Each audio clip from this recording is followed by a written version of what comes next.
maudi ang dako kayo atong bayron sa kuryente, ha? So para sa mga wala nakabalo diya, kung unsa gid atong ipangbayran sa atong kuryente ug para maklaro nato ni ug ato ni isa-isahon karon kung unsa na atong mga ipangbayran. So una, generation charge.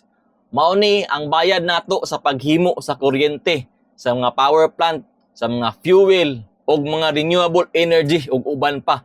So bali, mao ni siya ang parcel, mao ni ang product nga atong gibayran. So ikaduha, transmission charge, meaning ang pag-transmit sa kuryente gikan sa power plant padulong sa atong area. So meaning bot ipasabot, mura ni siya og delivery fee, ha? Pati kuryente na delivery fee, asa mangita na. O ikatulo, distribution charge. So ganina na transmission charge. So ang transmission mo tong bali delivery fee. So pag-deliver sa iyong kuryente padulong sa iyong area. So karon additionally siya nga bayad. Kung ang kuryente pick upon ba nimo o ipa-drop off sa iyong balay. From sa inyong area padulong sa iyong balay, nay another bayad mo ng distribution fee para sa mga transformer, sa mga poste sa linya o mga operation nila. O muna, ha? So na delivery charge o napoy drop off charge kung gusto mo ipa-drop off ang kuryente sa iyong balay. So ikaw pat, system loss charge. So mo ni ang charge sa mga kuryente nga nawala sa mga kuryente ang ipangkawat, ha?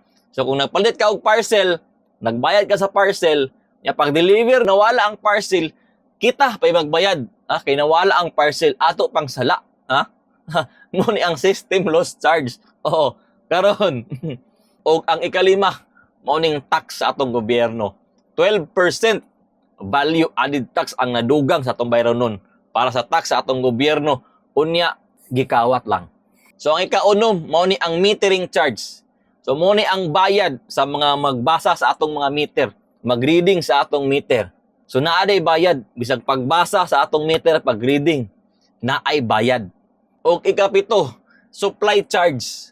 Mao ni ang bayad sa billing o sa mga customer service nila nga mga empleyado siguro o mga tao. Di ba? Pero ting daghanag bayad o wala pa. Wala pa tanahuman. O ang pinakalas, mao ning subsidy atong mga programa nga gidugang sa atong gobyerno. Una, ang lifeline discount para sa mga low income. Buti pasabot siguro katong mga 4-piece ni siya.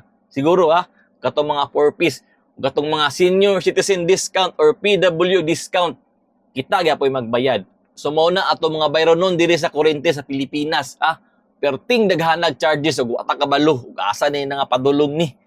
Ay ambot tabla pay gilad ani, pastilan.